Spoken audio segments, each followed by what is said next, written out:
Hello hello. आवाज आ रही है क्या मेरी? Yes sir. Okay okay. बाकी के लोग कहाँ हैं आज? सर अमान आ रहा होगा, आर्यन का पता नहीं। अच्छा, ठीक है।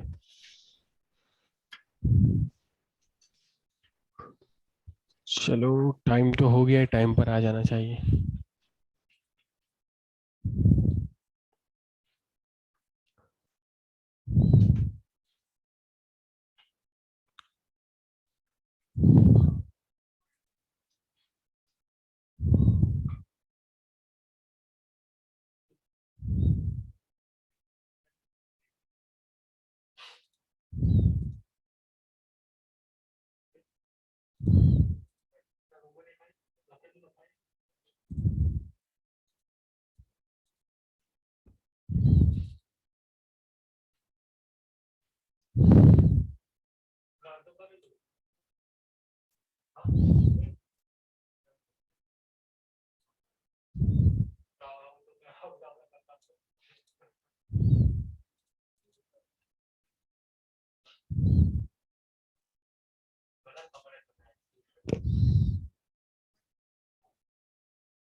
ओके, तो अमान और हेत आ चुके हैं।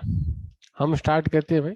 जो लेट है वो ऑब्वियस बात है कि मिसिंग करेंगे तो कुछ ना कुछ। तो लास्ट लेक्चर में हमने जो कुछ भी किया था वो सारी चीजें सब आपको समझ में आ गई थी क्या? सर वो एकदम लास्ट में क्वेश्चन किया था ना, वो एक बार रिपीट कर दो। एकदम लास्ट में ये वाला ट्वेंटी हाँ टू सर। 22 या 23 भी कर लिया था ना हमने, 23 वाला।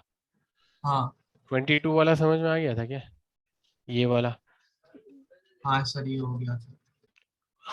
हो गया था ना, इसका आंसर बनाया था। ओके, चलो बढ़िया है।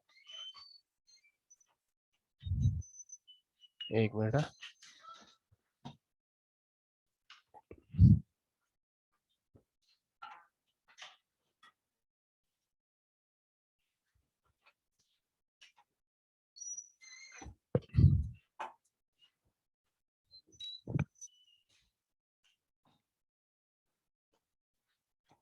ये पीछे लगेगा कहीं? पीछे नहीं लगेगा। पीछे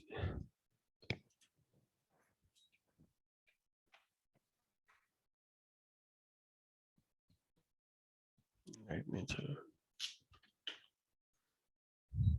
ये है।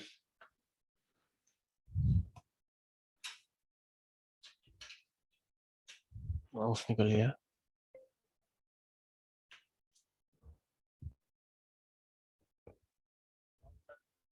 माउस चालू है।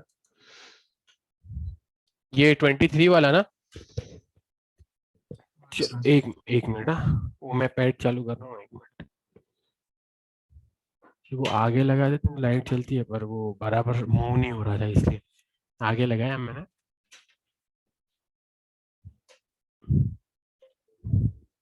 हाँ हो गया।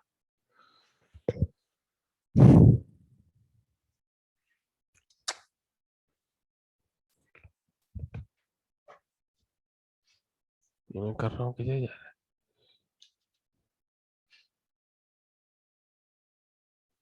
है? कुछ भी हो रहा है। क्या पता बिगड़ गया है कि क्या हुआ, क्या पता।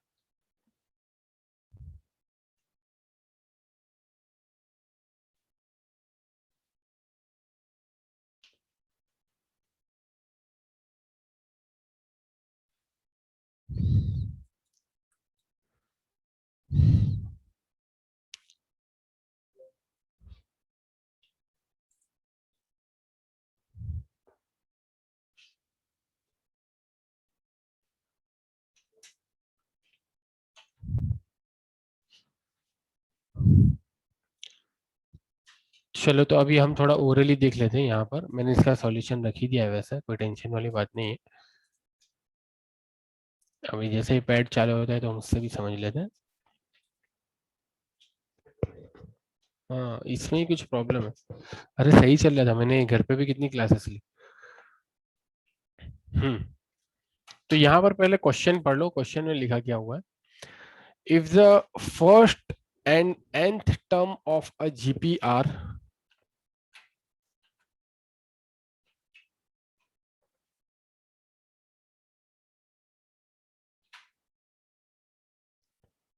काम कर, माउस को निकाल दे, माउस को निकालने के बाद नहीं होता है क्या?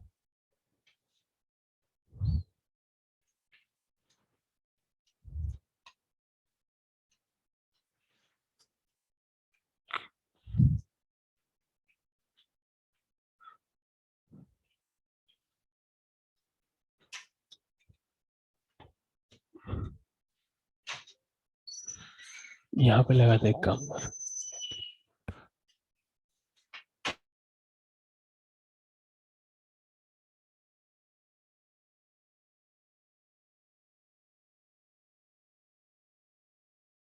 हाँ इसमें प्रॉब्लम है, इसमें प्रॉब्लम है लगता है, ये ऊपर ही जा रहा है यार।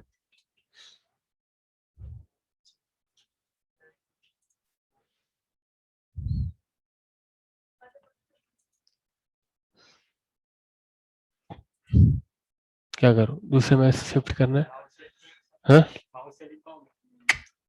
माउस से नहीं हो पाए, इसमें 11th स्टैंडर्ड में जरूरी है ये। अब ये चालू है क्या? एक मिनट, हाँ अब क्या करें?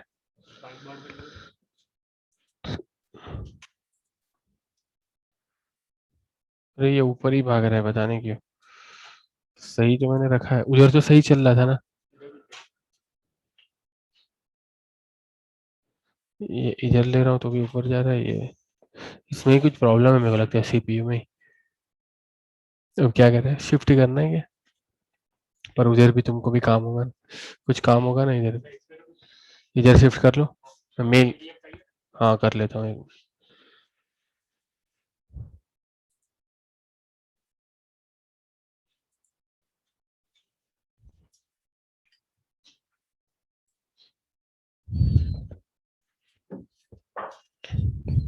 एक काम कर, दो मैं पेन ड्राइव देता हूँ, पेन ड्राइव में शाइनी से हो जाएगा क्या? 132 318 455,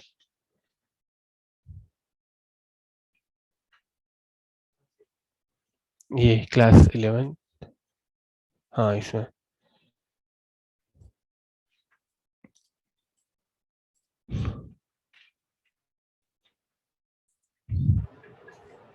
हेलो, एक मिनट, हाँ एक मिनट, एक मिनट में हम स्टार्ट कर रहे हैं। अभी एक्चुअली क्या है कि वो पैड नहीं चल रहा ना इधर, तो मैं अभी कंप्यूटर चेंज कर रहा हूँ।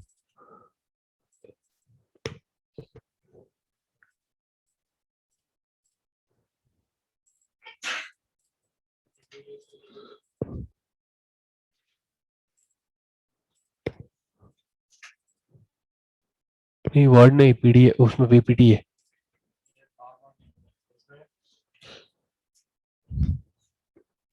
एक काम करो, तब तक हम लोग ओरली सॉल्व करने की ट्राई करते हैं, तुम इतनी देर में सेटिंग करो, कहीं ना कहीं कुछ करो, ठीक है? हाँ, तो फ्रेंड्स हम इस वाले क्वेश्चन की बात कर रहे थे, क्वेश्चन 23 की। क्वेश्चन 23 में करना क्या है, if the first and the nth term of a GPR A and B, पहली टर्म और लास्ट टर्म को हम nth टर्म बोलते हैं, वो A है, और लास्ट टर्म जो है वो B है respectively. And if P is the product of n term, P जो है वो प्रोडक्ट ऑफ n टर्म्स है, then prove that P square is equal to AB whole raise to n। तो जैसा कि मैं हमेशा कहता हूं कि हमें स्टेप बाय स्टेप फॉरवर्ड करना चाहिए, स्टेप बाय स्टेप आगे बढ़ना चाहिए, ठीक है? अभी मैं माउस से लिख रहा हूं थोड़ी देर, तो स्टेप बाय स्टेप अगर आगे बढ़ेंगे तो पहली टर्म ए है, ऑब्वियस बात है, इसे तो हम ए ही बोलते, A1 को ए ही बोलेंगे, और लास्ट टर्म जो है वो हमारी क्या है, लास्ट टर्म जो हमारी AN जो है वो हमारी B है, AN इक्वल टू B। चलो इसको ऑलरेडी मैंने यहां पर लिख भी दिया है, हाँ ये यहां पर दिख रहा है हमें, पहली टर्म जो है वो A है और लास्ट टर्म हमारी B है। नाउ जियोमेट्रिक प्रोग्रेशन की अगर हम बात करते हैं, जियोमेट्रिक प्रोग्रेशन की बात करते हैं, तो A N is equal to A R raise to N minus one, तो लास्ट टर्म को हम लिख सकते हैं A R raise to N minus one equal to B. अब यहां पर क्वेश्चन के अंदर ही लिखा हुआ है कि ये सारे जितने भी सीक्वेंस है ना, A multiply by A one multiply by A two multiply by A three up to A raise to N, इनका प्रोडक्ट करने से जो भी हमें आंसर मिलता है उसको हम क्या कहेंगे, पी कहेंगे। इनका प्रोडक्ट करने से जो भी हमें आंसर मिलता है उसे हमें पी कहेंगे। तो पहली टर्म ए, दूसरी टर्म ए आर, इसका मल्टीप्लीकेशन, तीसरी term A R square up to N term को हम A R raise to N minus one से रिप्रेजेंट कर सकते हैं। तो ये सारी की सारी टर्म है, इनका मल्टीप्लीकेशन हमें पी आंसर देगा। इतनी बातें हमें क्वेश्चन के अंदर ही गिवन है। नाउ प्रूव हमें क्या करना था, प्रूव हमें करना था P square is equal to A B whole raise to N. तो मैंने क्या किया, राइट हैंड साइड ले लिया। राइट हैंड साइड हमारा क्या है, A B whole raise to N. Now A के तो ए ही रहेगा, लेकिन बी को हम क्या लिख सकते हैं, बी को ये लिख सकते हैं भाई, बी को हम लिख सकते हैं A multiply by R multiply by N raise to minus one. तो हमने ए और बी को यहां पर लिख दिया, ए और बी को हमने यहां पर लिख दिया। तो ए और बी को हमने यहां पर लिख तो दिया और होल रेस टू एन बना जाए। इसका सिंप्लीफिकेशन क्या होगा, सिंप्लीफिकेशन ये होगा कि यहां पर आपको ए दिख रहा है और यहां पर भी आपको ए दिख रहा है, तो ए मल्टीप्लाई बाई ए क्या हो जाएगा, ए स्क्वायर हो जाएगा और बचेगा क्या, R raise to N minus one. और फिर ये होल ब्रैकेट के ऊपर भी पावर है एन का। नाउ ये तो था हमारा ए स्क्वायर, ए स्क्वायर के ऊपर भी अगर एन का पावर लगेगा तो ये क्या हो जाएगा, A raise to two N. बाकी बचा हमारा R raise to N multiply by N minus one. ठीक है, क्योंकि R raise to N minus one तो यहां पर था ही और उसके ऊपर एन का पावर है, तो पावर पावर यहां पर मल्टीप्लाई होता है। ठीक है, और सेम अगर बेस हो तो पावर का एडिशन होता है, ये ध्यान रखना। जब पावर के ऊपर पावर हो तो उनका मल्टीप्लीकेशन चलेगा, लेकिन अगर सेम बेस हो तो पावर का क्या होगा, एडिशन होगा। जैसा कि ए और ए में हमने क्या, A raise to one, A raise to one, तो पावर का क्या हुआ, मल्टीप्लीकेशन, क्या एडिशन, एडिशन हुआ ना, वन प्लस वन टू हो गया ना, ए रेस टू। लेकिन फिर उसके ऊपर एन का पावर था तो वो फिर मल्टीप्लाई में चला गया। तो अब आरएचएस की बात करें तो आरएचएस में हमें मिला A B whole raise to N का रिजल्ट क्या मिला, A raise to two N R raise to N N minus one, ये हमें राइट हैंड साइड मिला। अब डायरेक्टली लेफ्ट हैंड साइड पर जाने से पहले, डायरेक्टली लेफ्ट हैंड साइड पर जाने से पहले मैं क्या करता हूं, मैं लिख लेता हूं ये जो पी है ना, ये जो पी है ना इसे लिख लेता हूं, ये जो p है इसे लिख लेता हूं। तो p is equal to A raise to N multiply by R raise to one.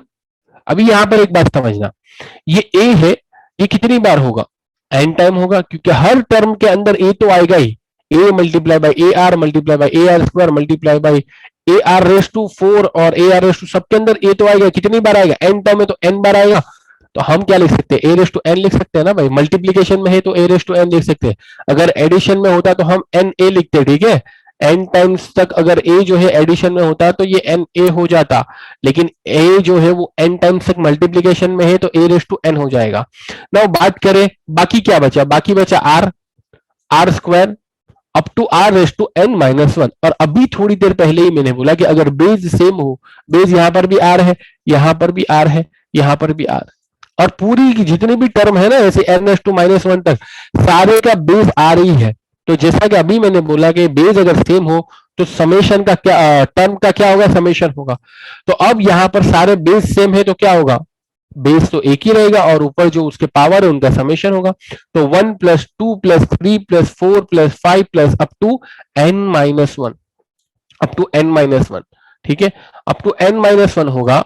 अब यहां पर ये जो पूरी चीज है ना, इसको अगर हमने सिंप्लीफाई कर लिया, पूरे क्वेश्चन में यही इंपॉर्टेंट चीज है, इसको अगर हमने सिंप्लीफाई कर लिया ना तो हमारा आंसर बहुत दूर नहीं है, पास ही है। अब ये आपको क्या दिख रहा है, one plus two plus three plus four plus, ये आपको एपी दिख रहा है भाई, एपी, और इनका समेशन दिख रहा है। तो एपी का समेशन क्या होता है, एपी का समेशन, एपी का समेशन होता है एस एन। एपी का समेशन क्या होता है, एपी का समेशन होता है S N is equal to, अभी मैं माउस से लिख रहा हूं, S N is equal to N by two, फिर twice A multiply by N minus one D. ठीक है ना, twice A multiply by N minus one D. लेकिन हमारे पास एन टर्म होती तो हम वो एपी वाला फॉर्मूला लिखते, एपी के समेशन का फॉर्मूला लिखते जब हमारे पास एन टर्म्स होती तो। लेकिन अब हमारे पास एन माइनस वन टर्म है, तो अब ये एस एन के फॉर्मूला में एन माइनस वन रख दो, एस एन के फॉर्मूला में n माइनस वन रख दो। ए हमारा क्या है भाई, ये एपी के लिए ए इज इक्वल टू वन है, ठीक है, और कांस्टेंट कॉमन डिफरेंस कितना है, वो भी वन है, टू माइनस वन वन है। तो अब डी की वैल्यू भी वन है, ए की वैल्यू भी वन है। तो अब यहां पर अगर हम फॉर्मूला लगाएंगे तो क्या बनेगा, एन माइनस वन, ये एन बाई टू की जगह क्या हो जाएगा, N minus one divide by two multiply by twice A, तो ए तो वन है तो multiply by two, plus N minus one, plus N minus one, फिर उसका भी माइनस वन, ठीक है, एन माइनस वन फिर उसका भी माइनस वन, मल्टीप्लीकेशन में डी हमारा वन है, और सिंप्लीफाई करेंगे तो हमारा आंसर क्या आएगा पता है, हमारा ये आंसर आ जाएगा N multiply by N minus one divide by two, ये हमारा आंसर आ जाएगा N multiply by N minus one divide by two. किसका आंसर आएगा, one plus two plus three plus four plus up to N minus one, इसका answer आ जाएगा हमारा कितना, N multiply by N minus one divide by two. और वही उसी R raise to N multiply by N minus one divide by to को यहां पर रखेंगे, और अब हमारे पास ये जो पी की वैल्यू आ गई ना भाई, ये जो पी की वैल्यू आ गई, लेकिन हमें प्रूव क्या करना है, P square is equal to A B raise to N. अब इसी का स्क्वायर करूंगा तो A raise to two N हो जाएगा, और यहां पर इधर पावर में टू जाएगा, टू टू कैंसल, तो ये बचेगा N raise to N minus one. ये किसके बराबर है, आर एच एस के बराबर। तो L H S is equal to R H S यहाँ पर प्रूव हो गया। अभी फिर से मेरे पास ये पैड चालू हो जाता है, 2 मिनट में 2 मिनट लगेगी, तो फिर से हम इसको एक बार डिस्कस कर लेंगे, कोई बात नहीं। अभी थोड़ा सा हम आगे बढ़ते हैं, जैसे पैड चालू होता है फिर से मैं एक बार इसको अच्छे से समझा दूंगा। अभी हम थोड़ा सा आगे बढ़ते हैं। अगला क्वेश्चन क्या है हमारे पास, question number 23, show that the ratio of sum of first N terms of GP to the first to the sum of terms of from n plus 1 to twice nth term is 1 divided by r raised to n। अब यहां पर देखने कहा क्या गया, ये पहले तो क्वेश्चन, अगर आपने ये क्वेश्चन समझ लिया ना, क्वेश्चन को समझना ही थोड़ा सा डिफिकल्ट है, क्वेश्चन एक बार आपने समझ लिया तो उसके बाद ये तो काफी आसान हो जाएगा। जूम है, जूम, जूम, शैलेश चौधरी, तो मैं उधर से लॉगिन करेगा तो इधर से कैंसिल हो जाए।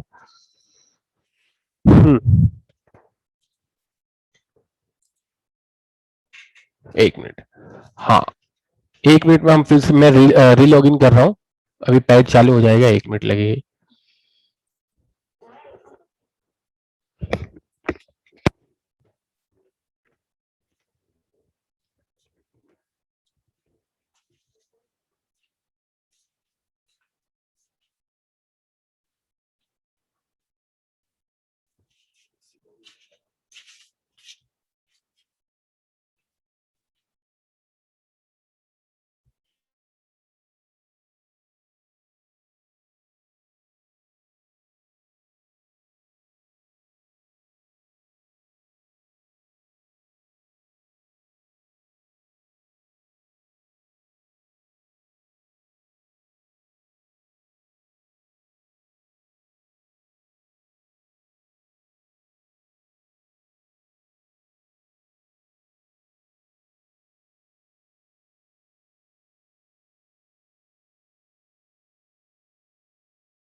ओके, तो आवाज आ रही है क्या सभी को मेरी? Hello hello. Yes sir. आ रही है ना, चलो ठीक, गुड। अब हम चालू कर सकते कुछ भी, थोड़ा सा बेटर हो जाएगा। ठीक है, स्क्रीन पे दिख रहा है क्या कुछ? क्वेश्चन दिख रहा है स्क्रीन पे? सर 23 और 24। 23 और 24 दिख रहा है, ओके।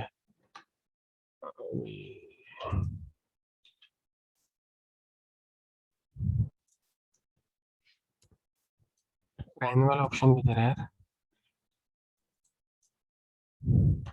ये है ना, ये ऑप्शन।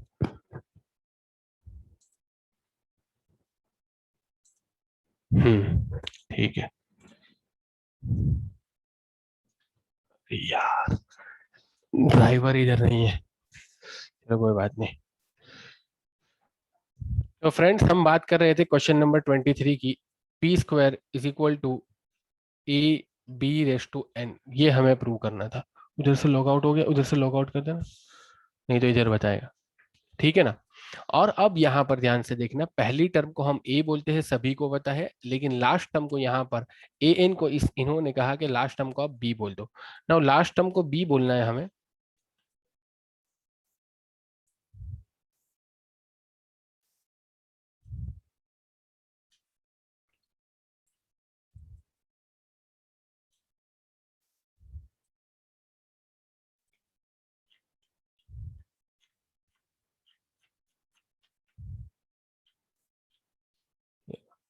हाँ,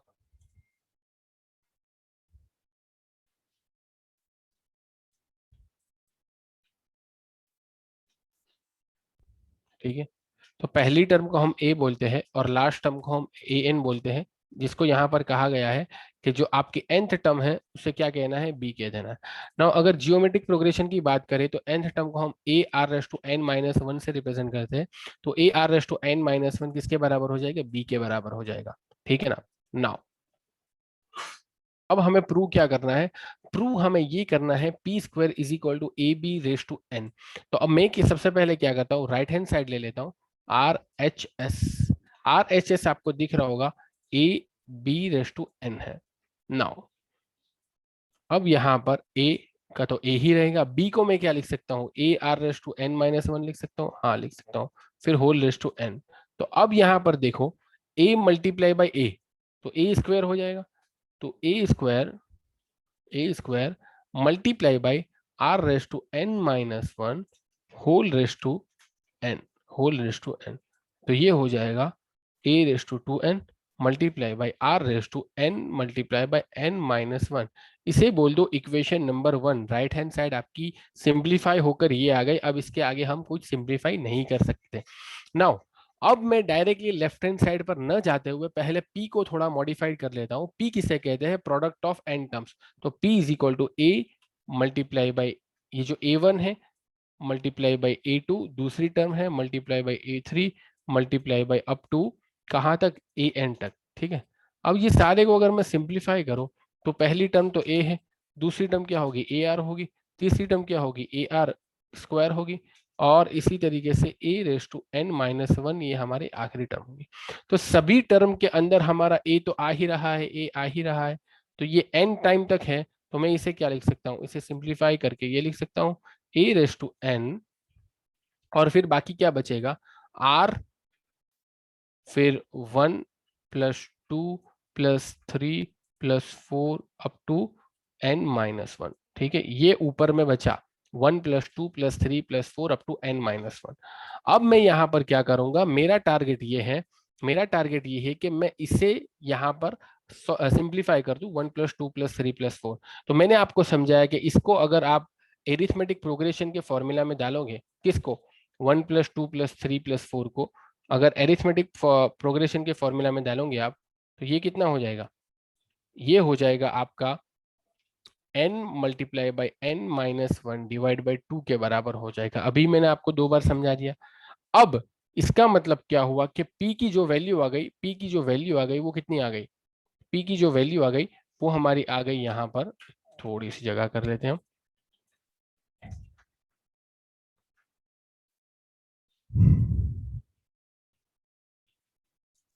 तो P जो है उसकी वैल्यू क्या आ गई हमारे पास, P is equal to a raise to n multiply by r raise to n multiply by n-1 divide by 2, ये आ गई।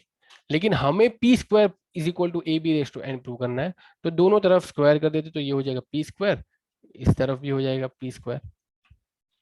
ठीक है, तो ये हो जाएगा A raise to 2n multiply by R raise to n multiply by n-1, तो ये हो जाएगा A raise to 2n R raise to n multiply by n।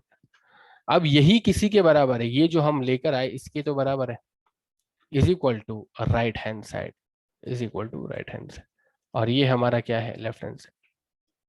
तो L H S is equal to R H S, ये यहाँ पर खत्म हो गया क्वेश्चन नंबर 23। अब बात करें क्वेश्चन नंबर 24 की, ये भी काफी इंपॉर्टेंट है और काफी अच्छा क्वेश्चन। क्वेश्चन नंबर 24 में क्या दिया हुआ है, क्वेश्चन नंबर 24 में दिया हुआ है, show that the ratio of the sum of first N terms of GP. अब ध्यान से यहाँ पर देखना, बहुत इंपॉर्टेंट है, A1 A2 A3 up to A raise to n। तो इतना तो समझ गया कि पहले रेशियो किसका लेना है, first N terms of GP, तो first N terms of GP इसका होगा, लेकिन इसका समेशन होगा।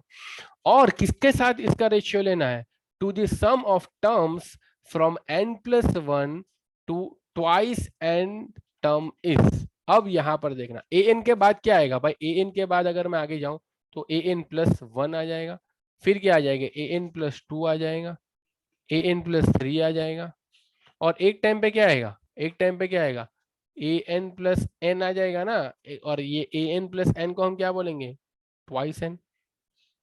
तो पहले तो आपको ये आपका न्यूमरेटर में होगा, यहां से लेके फर्स्ट एन टर्म, और डिनोमिनेटर में आपका ये होगा, डिनोमिनेटर में आपका ये होगा। ठीक है, बट प्रॉब्लम ये है कि यहां से यहां तक का सम मैं कैसे फाइंड आउट करूंगा, ये मुझे जानना है। चलो, तो अब जियोमेट्रिक प्रोग्रेशन में है, इतना तो इन्होंने कह दिया है, ठीक है, जीपी कहा है कि ये पूरा जीपी है। तो इतने सम का तो मैं जानता हूं कि भाई इसका समेशन होगा S N is equal to A multiply by R raise to n-1, तो ये एस एन हो जाएगा, डिवाइड बाई r-1 भी करना है। और इसका सम कैसे निकालूंगा, तो इसके सम के लिए जब मैं n टर्म्स को एस एन कहता हूं, तो ट्वाइस एन टर्म को मैं क्या बोलूंगा, ट्वाइस एन टर्म को मैं s2n बोल दूंगा ना भाई, s2n। और जब मैं s2n में से sn माइनस करूंगा तो मुझे ये यहां से n+1 से लेके a raise to twice N तक की टर्म का सम मिल जाएगा, तो ये क्या हो जाएगा, s twice N minus sn। ठीक है, तो अब यही तो रिक्वायर्ड रेशियो है, रिक्वायर्ड रेशियो है हमारा, required ratio is equal to sn divide by s2n minus 1 minus sn, यही तो है। n+1 टर्म से लेकर ट्वाइस n टर्म तक का समेशन हम करेंगे, उसका हमें रेशियो चाहिए, तो उस वो हमें कैसे मिलेगा, s twice n minus sn। अब तो सिंपल हो गया क्वेश्चन, अब तो सिंपल हो गया, सिर्फ वैल्यू ही रखनी है। ये क्या हो जाएगा, n/2, यहाँ पर n/2 लिखू क्या, अरे भाई यहाँ पर जीपी है, जीपी n/2 वाला फॉर्मूला तो एपी में चलता था, यहाँ पर कौन सा फॉर्मूला चलेगा, यहाँ पर अपना कौन सा फॉर्मूला चलेगा, A multiply by R raise to n-1 divide by r-1। Similarly यहाँ पर A S race to 2n, तो यहाँ पर A R raise to 2n-1 divide by r-1, and minus again S N का फॉर्मूला लगाना, A R raise to n-1 divide by r-। तो r-1 और a सभी जगह से ऊपर नीचे से कैंसिल होके बचेगा क्या, r raise to n-1 divide by r raise to twice n-1 minus r raise to n-1। ठीक है ना भाई, यही बचेगा, लेकिन इसको ब्रैकेट में लिखना जरूरी है, अभी इसको ब्रैकेट में लिखना जरूरी है, नहीं तो वो माइनस माइनस प्लस हो जाएगा, तो इसे अभी ब्रैकेट में लिखना जरूरी है।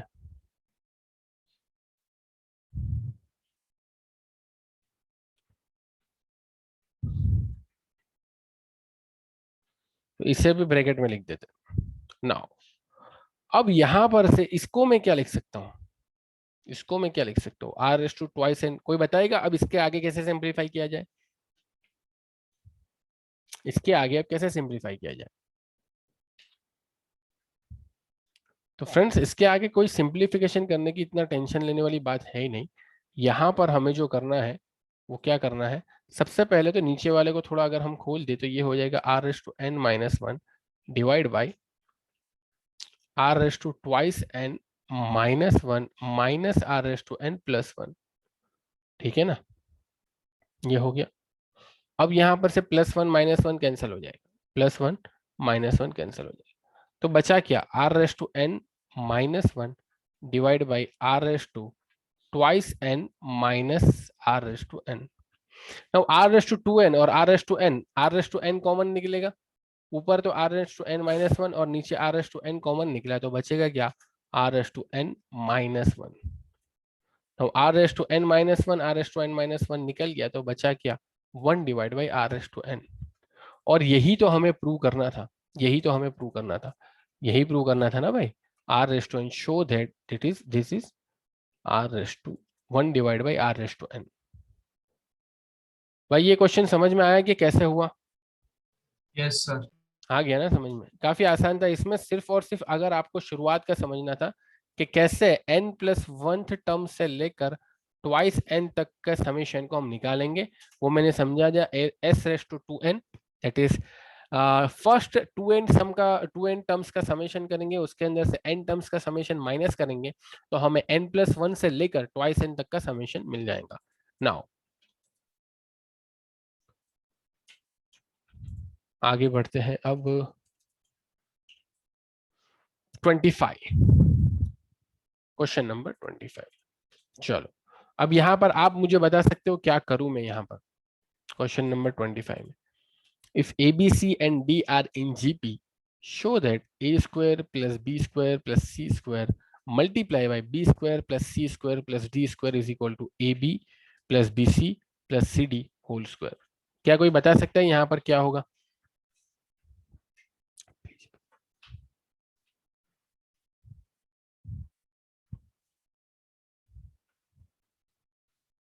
भाई बता सकता है यहाँ पर क्या होगा? सबसे पहले तो, सबसे पहले तो ए जो है वो पहली टर्म है, बी जो है वो कंसेक्यूटिवली दूसरी टर्म है, और सी जो है वो कंसेक्यूटिवली तीसरी टर्म है, और डी जो है वो उसके बाद वाली टर्म।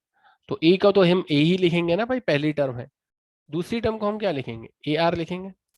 तीसरी टर्म को हम क्या लिखेंगे, ए आर स्क्वायर लिखेंगे। चौथी टर्म डी को हम क्या लिख सकते हैं, ए आर क्यूब लिख सकते हैं। ठीक है ना, तो इसी तरीके से हम ए बी सी डी को डिफाइन कर सकते हैं, बिकॉज क्या लिखा हुआ है, if A B C and D are in GP, तो अब हो गए ना जीपी में ए, उसके बाद ए आर, फिर उसके बाद ए आर स्क्वायर, उसके बाद ए आर क्यूब। चलो अब जो भी हमारे पास गिवन है, लेफ्ट हैंड साइड ले लो, राइट हैंड साइड ले लो, आप जो बोले वो ले लेते हैं, लेफ्ट हैंड साइड ले लेते हैं। चलो राइट हैंड साइड लोगे तो भी कोई फर्क नहीं पड़ेगा, आंसर आने ही वाला है। नाउ करना क्या है, करना ये है A square plus B square plus C square, उसका फिर मल्टीप्लाई करना है B square plus C square plus D square से। तो ए स्क्वायर की जगह तो ए स्क्वायर रखेंगे, बी स्क्वायर की जगह क्या लिखेंगे, ए स्क्वायर आर स्क्वायर लिखेंगे, सी स्क्वायर की जगह क्या लिखेंगे, ए स्क्वायर आर क्यूब लिखेंगे। क्या आर रेस टू फोर लिखेंगे, आर रेस टू फोर लिखेंगे ना भाई, ये ए आर स्क्वायर है, फिर इसी का स्क्वायर करना है, तो ये हो जाएगा A R raise to four. Similarly, similarly उसका ब्रैकेट को मल्टीप्लाई करना है, सिमिलरली ब्रैकेट को मल्टीप्लाई करना है, तो ये हो जाएगा B square plus C square plus D square. तो अब बी स्क्वायर की जगह बी स्क्वायर लिख देंगे, बी स्क्वायर की जगह मैं लिखूंगा A square multiply by R square, plus C square की जगह क्या लिखूंगा मैं, A square multiply by R raise to four, plus D square की जगह मैं लिखूंगा A square multiply by R raise to six. यही लिखूंगा ना भाई। अब देखो यहां से क्या कॉमन निकल रहा है, यहां से कॉमन निकलता हुआ क्या नजर आ रहा है, यहां से कॉमन निकलता है हमारा ए स्क्वायर, तो बचेगा क्या, one plus R square plus R raise to four, यहां से भी ए स्क्वायर कॉमन निकलेगा तो ये बचेगा ए स्क्वायर। अच्छा, यहां से ए स्क्वायर और आर स्क्वायर दोनों कॉमन निकल सकता है, तो ए स्क्वायर और आर स्क्वायर दोनों को कॉमन निकालेंगे तो यहाँ पर बहुत बढ़िया हो जाएगा। क्या हो जाएगा, 1 + r² + r⁴।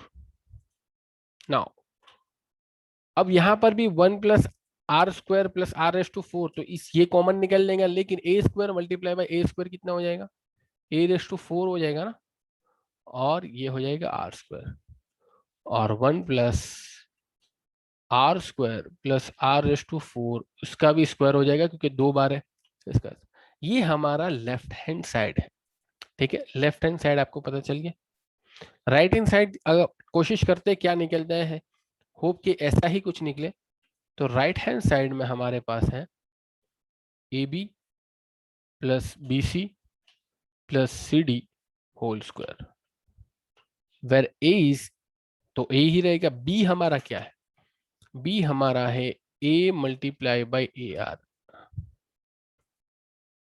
ये हो गया AB, प्लस BC हमारा क्या है AR × AR², C हमारा क्या है AR², और D हमारा है AR³ और फिर उसका स्क्वायर। अब ये पूरे में से क्या कॉमन निकल रहा है भाई, सभी टर्म के अंदर मुझे दिख रहा है कि A² और R कॉमन है, A² और R कॉमन। तो बचेगा क्या, A² R, पहली टर्म मान लो कि कॉमन निकाल ली तो बचेगा क्या 1 प्लस यहाँ पर क्या बचेगा, A² और R निकल गया तो बचा R², यहाँ पर A² और R निकल गया तो बचेगा क्या r⁴, और फिर सारे का स्क्वायर, और लास्ट जो हमारा होगा A² R, फिर उसका भी स्क्वायर है तो ये कितना हो जाएगा a⁴, R का स्क्वायर तो r², और फिर ये पूरी टर्म 1 + r² + r⁴ इसका स्क्वायर। तो ऑब्वियस बात है कि ये हमारा लेफ्ट हैंड साइड जैसा ही दिख रहा है, तो is equal to left hand. हो गया प्रूफ, कितना आसान था। ठीक है, तो क्वेश्चन नंबर 25 भी complete. A² + B² + C² multiply by B² + C² + D² किसके बराबर है, AB + BC + CD whole square के बराबर है। ये हो गया हमारा प्रूफ। भाई हो गया, समझ में आ गया सभी को। Yes sir. ठीक है, चलो बढ़ते हैं आगे। 26 वाला जो क्वेश्चन है, क्वेश्चन नंबर 26, ये तो मैं सोच रहा हूँ कि आप ही कर लो। इस टाइप के क्वेश्चन तो हमने किए ना बहुत टाइम पे, और ये कर लिया कि बाकी है, बाकी है ना अभी। Insert 2 numbers between 3 and 81 such that sequence in GP.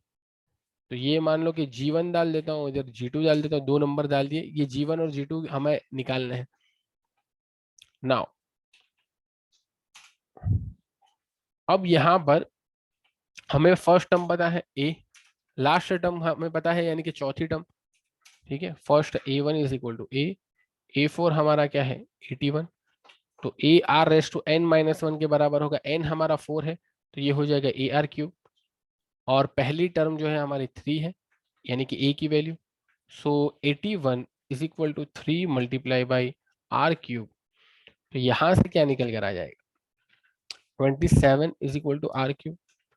Therefore R will be definitely +3, -3 नहीं होगा क्योंकि -3 का क्यूब -27, तो R will be 3। Now A मिल गया, R मिल गया, A हमारा 3 मिल गया और R हमारा +3 मिल गया। तो अब यहाँ पर अगर G1 निकालना है तो G1 = AR² और G2 = AR²। G1 हो जाएगा हमारा AR, तो A हमारे पास है 3, R हमारे पास है 3, 3 × 3 9, और यहाँ पर 3 × 3² कितना हो जाएगा 9 × 3 27। तो G1 हमारा 9 आया, G2 हमारा 27 आया। तो ये दो टर्म हो गई 9 and 27 सच दैट 3 9 27 and 81 ये हमारा क्या हो जाएगा जीपी में कहलाएगा, किसके अंदर जियोमेट्रिक प्रोग्रेशन। इस टाइप के हमने बहुत सारे क्वेश्चन के लिए, तो काफी आसान क्वेश्चन था। देखते हैं फ्रेंड्स अगला क्वेश्चन।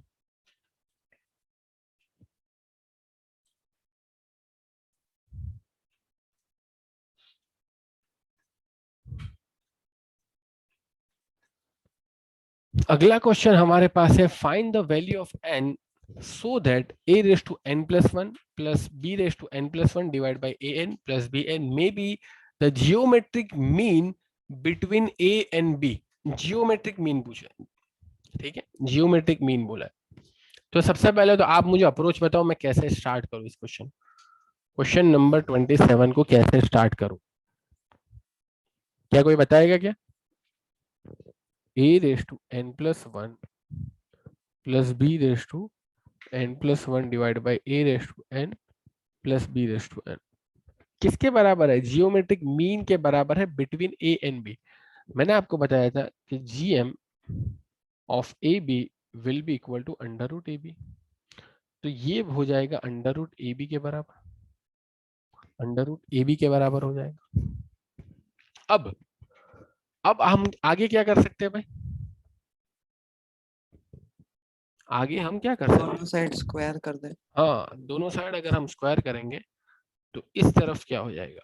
इस तरफ हो जाएगा a raise to n plus 1 plus b raise to n plus 1, इसका square divide by a raise to n plus b raise to n, इसका square is equal to A B. अब simplify करना है, a plus B का whole square, a plus B का whole square किसके बराबर होता है? A square plus twice A B plus B square के बराबर होता है, ठीक है ना भाई? और वैसे ही यहाँ पर करना है तो ये किसके बराबर है? ए रेस टू स्क्वायर करना है तो 2n प्लस 2 डायरेक्टली लिखता हूँ भाई, मैं ए स्क्वायर क्या लिखता हूँ? 2 raise to n plus 2 plus 2ab, तो a हमारा है a raise to n plus 1, b हमारा है n प्लस 1 प्लस इसका भी स्क्वायर करना है तो b raise to twice n plus 2 divide by इसका a square plus twice A B plus B square, तो b raise to n twice is equal to A B. Now अब आगे क्या करेंगे भाई? आगे कोई अप्रोच हमारे पास? अब और कितना सिंप्लीफाई करें? स्क्वायर के अलावा और क्या करेंगे?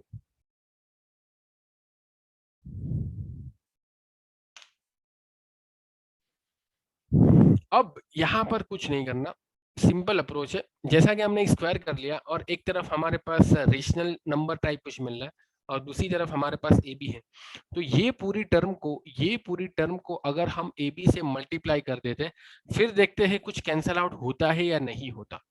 तो अब आप क्या करोगे? ये पूरी टर्म को एज इट इज रहने दो और ये जो डिनोमिनेटर में जो टर्म है इसे ए बी से मल्टीप्लाई कर दो। डिनोमिनेटर में जो टर्म है इसे ए बी से मल्टीप्लाई कर दो, फिर क्या आंसर आता है हम देखते हैं। तो यहाँ पर हम देखते हैं कि अगर हम डिनोमिनेटर वाली टर्म को ए बी से मल्टीप्लाई कर देते हैं तो हमारा आंसर क्या आएगा, देखते हैं। तो इज इक्वल टू करके मैं लिख देता हूँ, इज इक्वल टू, सबसे पहले तो a raise to 2n A B के साथ मल्टीप्लाई होगा तो क्या होगा? a रेस टू 3n मत कर देना भाई, a raise to 2n plus 1 और फिर b हो जाए, ठीक है, बेस सेम है तो पावर का समेशन होता है। और उसके बाद क्या होगा? ये 2a रेस टू n और bn ये मल्टीप्लाई हो गए तो क्या होगा?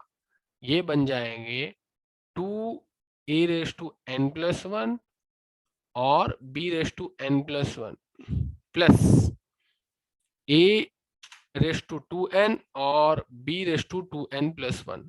नाउ अब यहाँ पर इसके बराबर ये वाले टर्म के बराबर ये वाली टर्म हो गई, तो यहाँ पर 2 multiply by A raise to n plus 1 दिख रहा है और b raise to n plus 1 दिख रहा है, तो ये कैंसिल आउट।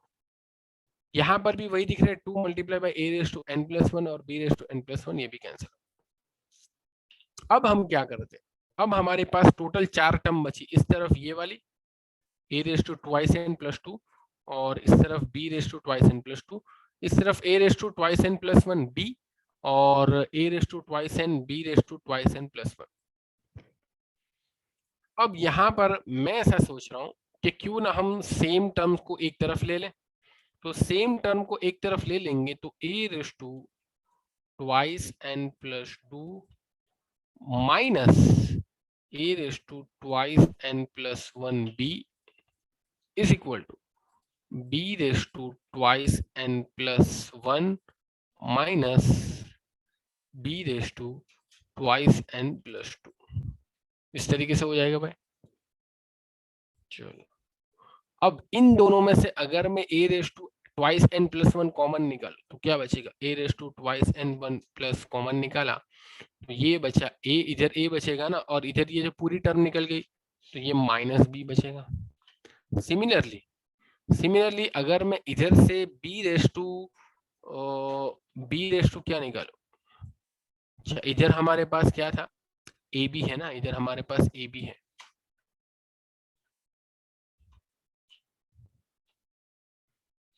सिमिलरली अगर मैं यहां से क्या कॉमन निकालूं, A B raise to twice N plus 1 common, B raise to twice N 1 plus common निकालता हूं तो इस तरफ क्या बचेगा ए, और इस तरफ क्या बचेगा बी। तो ए माइनस बी दोनों तरफ से कैंसिल आउट हो जाएंगे। बचा क्या, a raise to twice n plus 1 divide by b raise to twice n plus 1 is equal to 1। Now अब किसी भी चीज को मैं 1 लिख सकता हूं, सिर्फ और सिर्फ उसका पावर क्या कर देना है, 0 कर देना है। तो a divide by b whole raise to twice n plus 1 is equal to a divide by b whole raise to 0। तो अब यहां पर बेस सेम है तो पावर भी सेम कहलाएंगे। ठीक है, so twice n plus 1 will be equal to 0, so n will be minus 1 by 2, n will be minus 1 by 2। find the value of n, यही लिखा था ना भाई, find the value of n यही लिखा था। तो ये हो गया हमारा n is equal to minus 1 by 2। क्या सारे स्टेप समझ में आ गए क्या, कि कुछ स्टेप नहीं समझ में आया? इसमें अगर जियोमेट्रिक प्रोग्रेशन की बात करें तो कोई जियोमेट्रिक प्रोग्रेशन वाला कंसेप्ट ही नहीं है। ठीक है, जियोमेट्रिक मीन के इक्वल कर देना है, फिर स्क्वायर कर लेना है, स्क्वायर करने के बाद सिंप्लीफाई करना है, मैथमेटिकली सिंप्लीफिकेशन करेंगे तो n is equal to minus 1 by 2 आपका आ ही जाएगा, इसमें कोई बहुत बड़ी बात नहीं। ठीक है, सारे स्टेप आ गए क्या समझ में, आप भी साथ में कर रहे हो ना? अच्छा ठीक है, नाउ बात करते हैं अगले क्वेश्चन की। अगला क्वेश्चन भी काफी बढ़िया है, काफी अच्छा है, काफी इंटरेस्टिंग है। The sum of two numbers is 6 times bigger, 6 time their own geometric में। कोई दो नंबर है, मान लो कि वो दो नंबर ए और बी है, तो इसका सम जो है वो 6 टाइम बड़ा है किससे, जियोमेट्रिक मीन से। इनका जियोमेट्रिक मीन क्या होगा, A B, under root A B. ठीक है ना भाई, ए और बी का जियोमेट्रिक मीन अंडर रूट ए बी ही होगा। तो ए और बी का सम जो है वो उनके जियोमेट्रिक मीन से 6 टाइम, 6 टाइम बड़ा है। आगे क्या लिखा है, show that the numbers are in the ratio 3 plus 2 root 2 divide by 3 minus 2 root 2। ये रेशियो में नंबर्स होंगे, ये आपको बताना है। कोई अप्रोच, इनिशियल अप्रोच तो बहुत ही सिंपल है। क्या करेंगे भाई इनिशियल अप्रोच में, स्क्वायर कर देना है और कुछ नहीं करना। इनिशियल अप्रोच में जो स्क्वायर ही कर देंगे, और कर भी क्या सकते हैं, ये हमारे पास है कि इनका सम जो है वो 6 टाइम बड़ा है उनके जियोमेट्रिक मीन से। तो a plus B whole square, a plus B whole square is equal to 36 ab। ठीक है, अब ध्यान रखना a plus B whole square is equal to 36 ab। तो जब भी आपके पास किसी भी दो टर्म या किसी भी दो नंबर का सम हो और उसका स्क्वायर हो ना, तो उसके माइनस का, दैट इज उसके डिफरेंस का स्क्वायर भी हम निकाल सकते हैं। उसके डिफरेंस का स्क्वायर भी हम निकाल सकते हैं। कैसे निकाल सकते हैं, a माइनस बी, मान लो कि a minus B whole square is equal to क्या होगा, a minus B whole square is equal to a square minus 2ab plus B square. अब देखना ध्यान से, अब देखना ध्यान से, अगर मैं यहाँ पर प्लस 2ab करता हूँ, प्लस 2ab करता हूँ, तो मुझे माइनस 2ab भी करना पड़ेगा ना भाई, तभी तो ये इक्वल हुआ ना। ठीक है, इतना तो इसका ऑलरेडी समेशन होने ही वाला था, a minus B whole square का एक्सपांशन। अब मैं अगर इसमें प्लस 2ab करता हूँ तो माइनस 2ab भी करना पड़ेगा। तो ये क्या हो जाएगा, a square plus 2ab, arrange कर रहा हूँ, सिर्फ और सिर्फ अरेंज कर रहा हूँ, प्लस बी स्क्वायर, और ये -2ab और ये -2ab को हम क्या करेंगे, -4ab। तो ये किसके बराबर हो जाएगा, a plus B whole square -4ab। Now a plus B whole square की वैल्यू आपके पास है 36ab, ठीक है ना भाई, a plus B whole square की वैल्यू आपके पास है 36ab।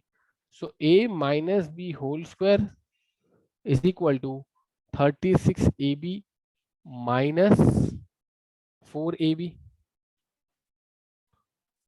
तो a minus B whole square की वैल्यू क्या आ जाएगी, 36 माइनस 4 कितना होता है, 32ab।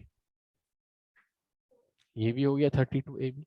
तो मैं वही कह रहा था कि जब आपके पास किसी दो नंबर के सम का स्क्वायर हो तो आप उन दोनों नंबर के डिफरेंस का स्क्वायर भी निकाल सकते हैं, जैसा कि हमने यहाँ पर देखा। अब हमारे पास दो इक्वेशन है और दो वेरिएबल है। क्या है हमारे पास, दो इक्वेशन है और दो वेरिएबल। तो अब मैं a माइनस बी को क्या लिख सकता हूँ, a minus B is equal to 32 under root A B, लिख सकता हूँ ना मैं, डेफिनेटली लिख सकता हूँ। तो a minus B will be, a minus B will be, इसको मैं क्या लिखूंगा, 4√2 भी लिख सकता हूँ। वैसे तो मैं क्या लिख सकता हूँ, 4√2 भी लिख सकता हूँ, ठीक है ना। 32 क्या होता है, 32 is nothing but 16 multiply by 4, 16 multiply by 2, ठीक है। अब इसी को अगर मैं अंडर रूट में डालूंगा तो ये 16 4 स्क्वायर है, ये है 4 स्क्वायर और ये है 2, तो 4 स्क्वायर और अंडर रूट है तो 4 बाहर निकल जाएगा और बाकी क्या बचेगा, अंडर रूट। तो 32 को मैं लिख सकता हूँ 4 अंडर रूट 2 ए बी। चलो मैंने लिख दिया 32 को 4 अंडर रूट 2 ए बी। और a प्लस बी मेरे पास क्या है, 6 अंडर रूट ए बी। ये देखो शुरुआत में ही हमने लिखा था a plus B is equal to 6 under root A B और a minus B is equal to 4 under root 2, और ये ए बी के ऊपर भी अंडर रूट जाएगा, ए बी के ऊपर भी हमारा क्या जाएगा, अंडर रूट जाएगा, यहाँ पर भी क्या हो जाएगा, अंडर रूट जाएगा। चलो अब क्या करें, तो a प्लस बी है, a माइनस बी है, तो कुछ नहीं करना, जब भी a प्लस बी हो, a माइनस बी हो, तो दोनों का समेशन कर लो, दोनों का समेशन कर लो। तो क्या होगा, ऑटोमेटिकली माइनस बी तो निकल ही जाएगा, ऑटोमेटिकली माइनस बी तो निकल ही जाएगा, और जो बचेगा उसका हम सिंप्लीफाई कर लेंगे। तो ये इक्वेशन, इक्वेशन नंबर 1 बोल देता हूँ, इसको इक्वेशन नंबर 2 बोल देता हूँ। चलो इनका समेशन करके देखो क्या निकलता है, a प्लस बी कितना है, 6 under root A B, a minus B हमारा कितना है, 4 अंडर रूट 2 ए बी। चलो इसका क्या करेंगे, समेशन कर लेते हैं, समेशन ही कर लेते हैं। चलो तो ये माइनस बी कैंसिल, ट्वाइस से इधर हो जाएगा, और ये कितना हो जाएगा, 6 plus 4 under root 2 A under root 2, और ये under root A B, 6 plus 4 under root 2 A under root 2 B. Now अब यहां से मुझे a मिल सकता है, कैसे मिल सकता है, 2 को डिवीजन में जाने दो, तो a विल बी 3 प्लस 2√2 और उसके बाद अंडर रूट ए बी। तो a मुझे मिला 3 प्लस 2√2 अंडर रूट ए बी, क्या मिला, a will be 3 plus 2√2 under root A B, ये मुझे a मिला। अब a की वैल्यू आप कहीं पर भी रख दो तो आपको b मिल जाएगा, a की वैल्यू आप रखकर देखो b कितना मिलता है मुझे बताओ, a की वैल्यू आप रख दो, ये वाला a जो मिला ना, a is equal to 3 plus 2√2 under root A B. तो ये a की वैल्यू हम रख सकते हैं, यहाँ पर भी रख सकते हैं, यहाँ पर भी रख सकते हैं, कहीं पर भी रख सकते हैं। तो इसे अगर हम सिंप्लीफाई करते हैं, करना है सिंप्लीफाई, चलो हम सिंप्लीफाई कर लेते हैं, व्हाइट बोर्ड लेकर सिंप्लीफाई कर लेते हैं, क्या मिलता है, ठीक है।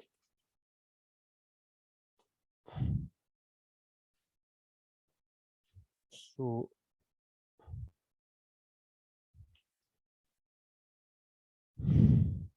a plus B is equal to कितना था, 6 अंडर रूट ए बी, और a हमें क्या मिला था भाई, a हमें क्या मिला था, a हमें मिला था, a हमें मिला था अंडर रूट ए बी और 3 प्लस 2√2। और ए की वैल्यू हम यहाँ पर रखेंगे तो कितना होगा, under root A B multiply by 3 + 2 √2 is equal to 6 under root A B. Under root A B वैसे कैंसिल हो जाएगा, तो बचा क्या, बचा क्या, अच्छा बी किधर गया फिर, ये तो हमने ए रखा ना, माइनस बी भी तो आएगा इधर, ए की वैल्यू रखी, ये यहाँ पर ऐसा नहीं चलेगा, ए की वैल्यू हमने लिखी अंडर रूट ए बी और 3 + 2 √2 plus B is equal to 6 under root A B. ठीक है, अब यहाँ पर से b को सब्जेक्ट बनाएंगे तो ये क्या होगा, 6 under root A B minus 3 under root A B minus 2 √2 under root A B. So 6 minus 3 कितना हो जाएगा, 3 हो जाएगा। So 3 under root A B minus 2 √2 under root A B. So बचा क्या, 3 minus 2 √2 under root A B. Now A by B आप कर लो, अब क्या करोगे, ए बाई बी कर लेते हैं। ए बाई बी क्या होगा, एक मिनट किधर चला गया, इसको थोड़ा एक्सपांड कर लेते हैं।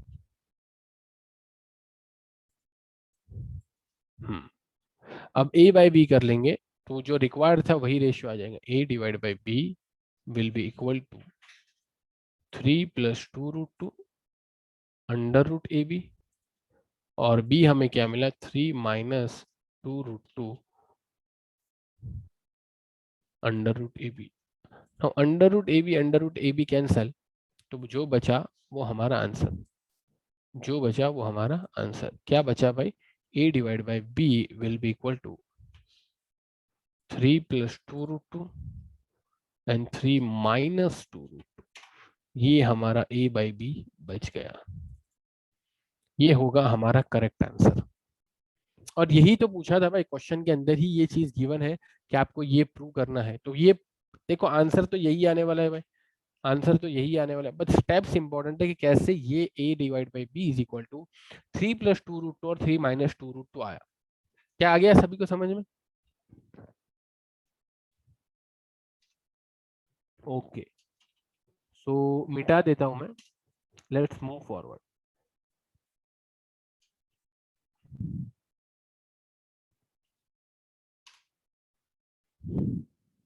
ठीक है, यहाँ पर दोनों क्वेश्चन के सॉल्यूशन गिवन ही है, अगर आपने बनाए हैं तो बहुत बढ़िया, नहीं बनाया तो आप स्क्रीनशॉट ले सकते हैं यहाँ पर सिस्टमेटिक मैनर में, और अगर कोई स्टेप नहीं समझ में आया तो यहाँ से भी समझा सकते, कोई सारे स्टेप समझ में आ गए ना भाई,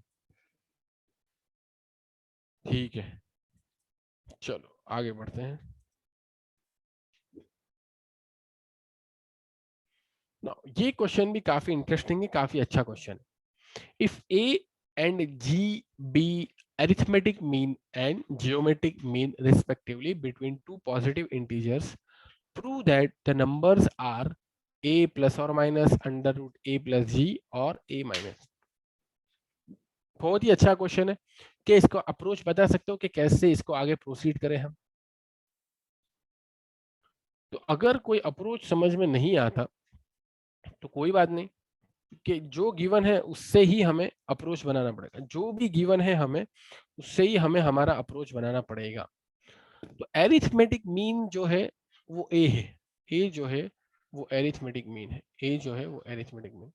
तो arithmetic mean A is equal to A plus B divide by 2 हो जाएगा, A is equal to A plus B divide by 2। Geometric mean जो है वो जी है, G is equal to geometric mean. A B की अगर बात करें तो इसका जियोमेट्रिक मीन होगा अंडर रूट ए बी, ये हो गया जियोमेट्रिक मीन। नाउ अब क्या करें, ये प्रूव क्या करना ये तो समझो। Prove that the numbers are, जो आपने नंबर लिए ना, यहाँ पर हमने कौन से नंबर लिए, ए और बी। Prove that the numbers are A plus और माइनस अंडर रूट ए प्लस जी और ए माइनस जी। तो अब जो प्रूव करना है ये हम लेकर आएंगे इस पर से। चलो तो इसको हम सब्जेक्ट बनाते हैं, ए प्लस और माइनस अंडर रूट ए प्लस जी और ए माइनस जी। ठीक है ना, is equal to A plus B divide by 2 plus और माइनस अंडर रूट, जो गिवन है वही करना है, a plus B divide by 2 minus under root A B whole square. क्यों मैंने ऐसा किया भाई, क्यों मैंने ऐसा किया? बिकॉज ये हमें दिख रहा है ना भाई, ए प्लस बी और ए माइनस बी अगर होता है तो हम क्या लिखते हैं,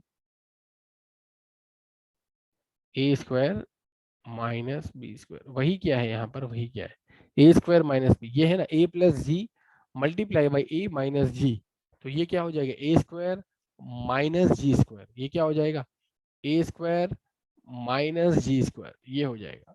तो हमने ए स्क्वायर कर दिया, ए हमारा क्या है, a plus B divide by 2 whole square minus g square, minus g हमारा क्या होगा, अंडर रूट ए बी और whole square is equal to A plus B divide by 2 plus और माइनस, आगे कुछ नहीं करना है, सिर्फ सिंप्लीफिकेशन ही करना है मैथमेटिकली।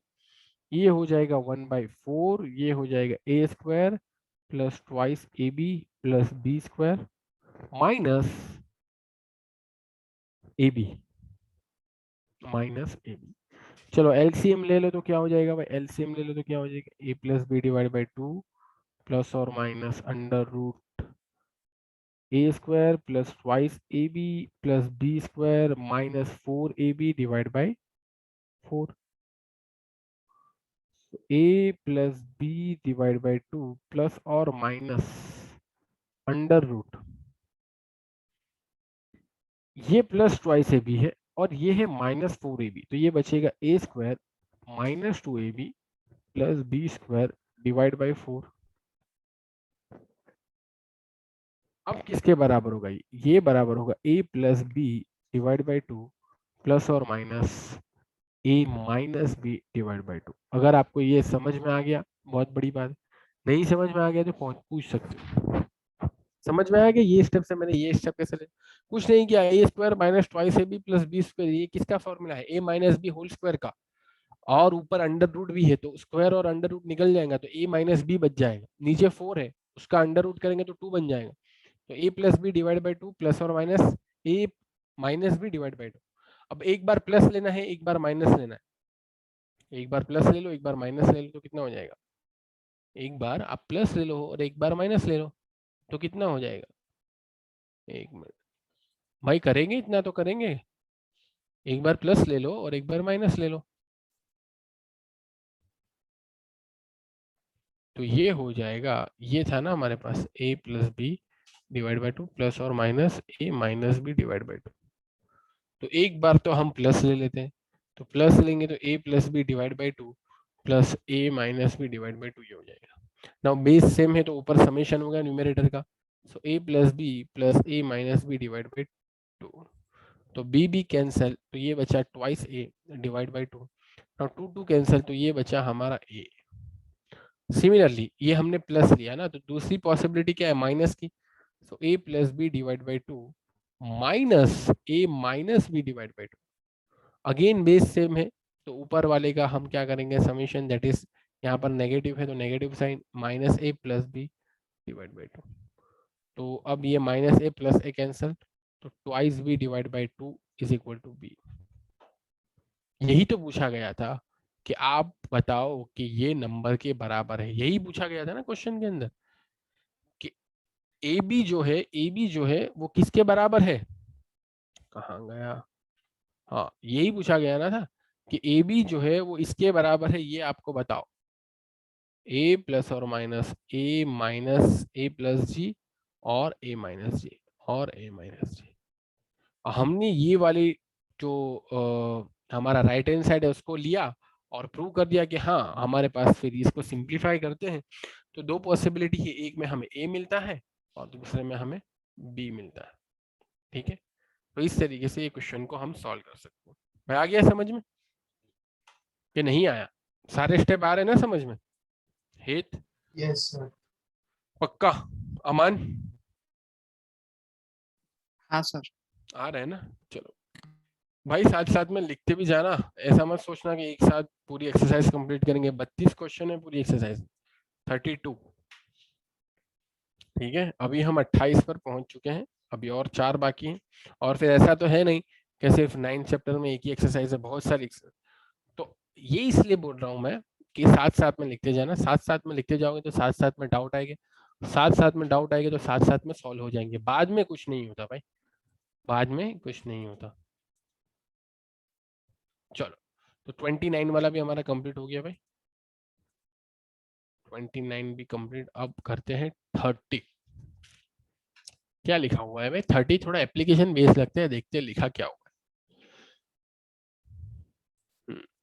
तो क्वेश्चन नंबर 30 में गिवन है the number of bacteria, the number of bacteria, ये the number of bacteria in a certain cultural doubles every hour, हर घंटे में डबल हो जाते हैं number of bacteria. If there were 30 bacteria present in culture originally, नहीं शुरुआत में बोल रहे हैं ना, शुरुआत में ओरिजिनली है मतलब शुरुआत में 30 है और हर घंटे में क्या होता है, डबल हो जाते हैं। How many bacteria will be present at the end of second hour, fourth hour and nth hour? चलो, तो शुरुआत में कितने हैं भाई? शुरुआत में 30 है। ये time t is equal to, मैं जीरो बोल दूं, time t is equal to 0। एक घंटे के बाद कितना हो जाएगा भाई? डबल हो जाएगा। 30 का डबल कितना होता है भाई? 30 का डबल होता है 60। ये टाइम क्या हुआ? आफ्टर 1 आवर, एक घंटे के बाद, आफ्टर 1 आवर। ये समझना है इसको, यहाँ पर लोग उलझ जाते हैं। t इज इक्वल टू 1, ठीक है, एक घंटा। इसके बाद एक और घंटा, एक और आर के बाद ये और डबल हो गए, एक और आर के बाद और डबल हो गए। 60 का डबल कितना होता है? 120। तो ये आफ्टर क्या लिख सकता हूं मैं? After 2 our. यहाँ टाइम कितना होगा? t is equal to 2 hour. उसके बाद तीसरे घंटे, थर्ड आवर में ये कितना हो जाएगा? थर्ड आवर में ये हो जाएगा 120 का डबल 240 आफ्टर 3 आवर। यहाँ टाइम कितना हो जाएगा? और ऐसे ऐसे बढ़ते ही रहेगा, डबल डबल हो जाएगा, nth आवर तक बढ़ते रहेगा। अब यहाँ पर नोटिस करने वाली बात ये है, नोटिस करने वाली बात ये है कि हमारे पास ये जीपी है, सबको दिख रहा है भाई, 30, 60, 120, 240 ये जीपी है, जिसके अंदर ए की वैल्यू 30 है और आर की वैल्यू क्या है? 2 है। डबल हो रहा है ना भाई, तो आर की वैल्यू 2 होगी। 60 डिवाइड बाई 30 भी 2 होता है, 120 डिवाइड बाई 60 भी 2 होता है, 240 डिवाइड बाई 120 भी 2 ही होता है। क्वेश्चन के अंदर जो गिवन है कि बैक्टीरिया हर घंटे में डबल होते हैं, वही हमारा क्या है? R, constant common ratio. आपको इतना तो पता चल गया कि ये जियोमेट्रिक प्रोग्रेशन है, ए की वैल्यू भी पता चल गई, आर की वैल्यू भी पता चल गई। बट यहाँ पर एक और चीज नोटिस करने वाली है, वो ये कि ये सेकंड टर्म है ना, सेकंड टर्म ये हमें कब मिली? एक घंटे के बाद मिली। तो मैं क्या लिख सकता हूँ कि A2 इज कॉरस्पॉन्डिंग टू आफ्टर 1 आवर, ठीक है ना? A2 इज corresponding to after 1 hour. A3 will be corresponding to after 2 hour. A4 after 3 hour. एक एक चीज मिल रही है यहाँ पर, एक चीज नोटिस किया आपने? दूसरी टर्म कब मिल रही है? पहले घंटे के बाद मिल रही है। तीसरी टर्म कब मिल रही है? दूसरे घंटे के बाद मिल रही है। चौथी टर्म कब मिल रही है? तीसरे घंटे के बाद मिल रही है। तो क्या मुझे बता सकते हो कि nth टर्म आपको कब मिलेगी? nth टर्म आपको कब मिलेगी, ये मुझे कोई बता सकता है क्या? नहीं, आफ्टर, ये देखो ना भाई, 3 से बड़ा 4 है, 2 से बड़ा 3 है, एक से बड़ा 2 है। तो nth टर्म मिलेगी आपको n+1 आर के बाद। ये अगर आपको बात समझ में आ गई तो क्वेश्चन यहीं पर सोल्व हो गया। n+1 आवर के बाद आपको nth टर्म मिलेगी। बट अभी क्वेश्चन ये भी नहीं है, क्वेश्चन ये कि आपको nth आवर में कितनी मिलेगी? nth आवर में आपको कितनी मिलेगी? nth आवर में आपको मिलेगी an-1। ठीक है ना, A N minus one term मिलेगी, क्योंकि आप देखो कि जब 1 घंटा होता है कंप्लीट तो आपको दूसरी टर्म मिलती है, 2 घंटे कंप्लीट होते हैं आपको तीसरी टर्म मिलती है, 3 घंटे कंप्लीट होते हैं आपको चौथी टर्म मिलती है। तो nth टर्म जो है वो जब कंप्लीट होगी, nth टर्म जब कंप्लीट होगी तो वो कब कंप्लीट होगी, उससे एक पहले। ये जो है यहाँ पर अगर मैं nth लिखता हूं तो यहाँ पर n+1 लिखना चाहिए, मुझे क्या लिखना चाहिए, n+1 लिखना चाहिए, an+1, यानी उसके बाद वाली टर्म मिलेगी an+1। ठीक है ना, n+1 पे n टर्म मिलती है, तो nth आवर पे हमें कितनी कौन सी टर्म मिलेगी, an+1 मिलेगी, क्योंकि ये इससे एक ज्यादा होता है। इससे देख लो, n+1 से एक ज्यादा, सही लिखा क्या मैंने यहाँ पर, इससे ये एक कम होता है भाई, तो nth टर्म हमें कहाँ मिलेगी यार, n-1, कोई बोलता ही नहीं, n-1 पर मिलेगी, गलत लिख दिया इधर मैंने, क्या गलत लिखा, ये जो टर्म मिलेगी हमें, वो देखो ना 4 और उसके बाद 3 है, तो n है तो कब मिलेगी ये आफ्टर n-1 आवर पर मिलेगी, n-1 आवर पर, और n आवर पर जो टर्म मिलेगी वो होगी an+1। वही समझाना है कि आपको n आवर पर जो टर्म मिलेगी वो an+1 होगी। तो 2 घंटे के बाद तो यहाँ पर कितना होगा, 2 घंटे के बाद तो आपको मिलेगा तीसरी term, that is a3। A3 हमारी क्या है, 1 2 3 120, ऐसा भी कर सकते हो पर ये गलत है भाई, ये गलत है। जैसा कि मैंने बोला जीपी का कंसेप्ट लगाओ, ए और आर दोनों है आपके पास, सो ए3 विल बी AR², ए आपका 30 है, R² आपका हो जाएगा 2², दैट इज 4, 4 × 30 कितना होता है, 120, ये आपका सही आंसर होगा। आफ्टर 2 आवर तीसरी टर्म 120 आएगा, सही answer. Now after fourth hour की बात करें, आफ्टर फोर्थ आवर भी पूछा है ना, तो आफ्टर फोर्थ आवर आपको A5 मिलेगा, A5 मिलेगा, तो A5 आपका हो जाएगा A⁴, ए आपका 30 है, आर आपका 2 है, 2⁴ कितना होता है 16, 16 × 3 आप कर लेना, आपको मिल जाएगा, कितना मिल जाएगा 480 मिल जाएगा। ठीक है ना भाई, 16 × 30 आपको 480 मिल जाएगा। क्योंकि कुछ नहीं करना, देखो यहाँ पर हमने कौन सी टर्म निकाल ली, आफ्टर 3 आवर तो निकाला, 240 × 2 करोगे तो भी आ जाएगा 480। आफ्टर nth आवर की बात करी, यानी कि nth आवर के बाद, nth आवर के बाद मैंने आपको समझाया कि an+1 वाली टर्म मिलेगी, तो an+1 will be equal to AR⁻n-1 था ना, लेकिन n की जगह +1 रखना है -1, तो ये हो जाएगा AR⁻n, +1 -1 कैंसर, ए आपका 30 है, आर आपका 2 है, तो 2⁻n, तो 30 × 2⁻n। तो आफ्टर n आवर कितना हुआ भाई, 30 × 2⁻n। नाउ आपके लिए क्वेश्चन देता हूं कि आफ्टर आफ्टर 1000 आवर कितना होगा, ये आप मुझे बताओ। मैं पूरा कैलकुलेट करने के नहीं बोलता हूँ, ए और आर के टर्म में बताओ। आफ्टर 1000 घंटे के बाद ये जो बैक्टीरिया है ये कितने नंबर के होंगे, कितने नंबर में होंगे, बता सकते हो क्या? अगर आपने ये कंसेप्ट अच्छे से समझा तो आप आसानी से बता सकते हो कि 1000 आवर के बाद कितने होंगे। हेत, अमान, बता सकते हो 1000 आवर के बाद कितने होंगे,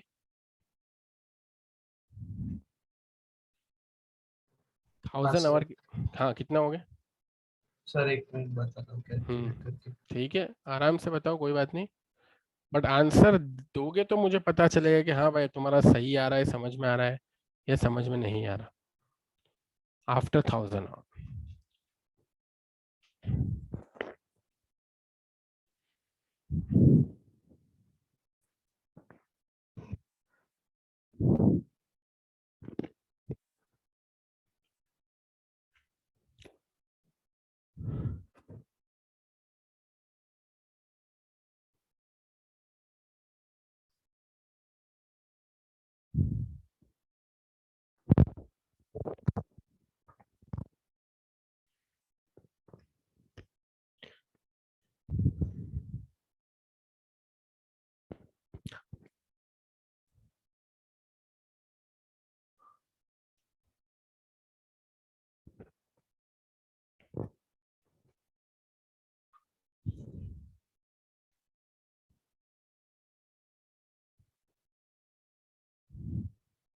अरे काफी सिंपल है यार।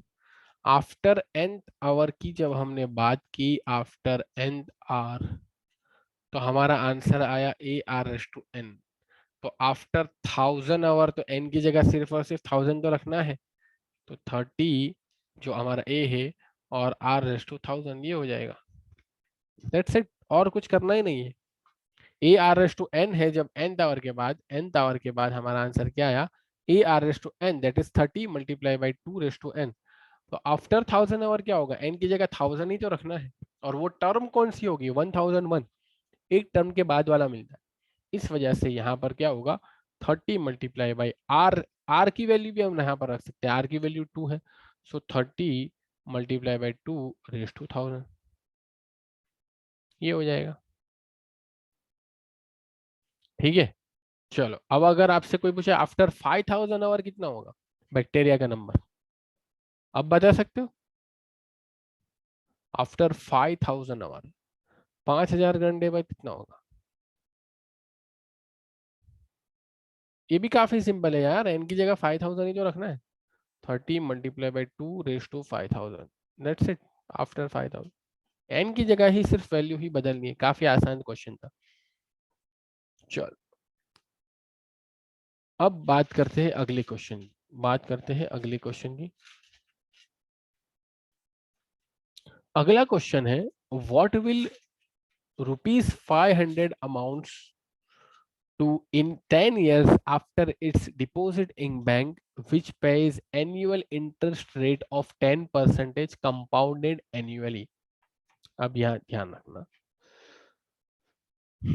ये इसको समझते हैं पहले कि कंपाउंडेड एनुअली का क्या मतलब होता है।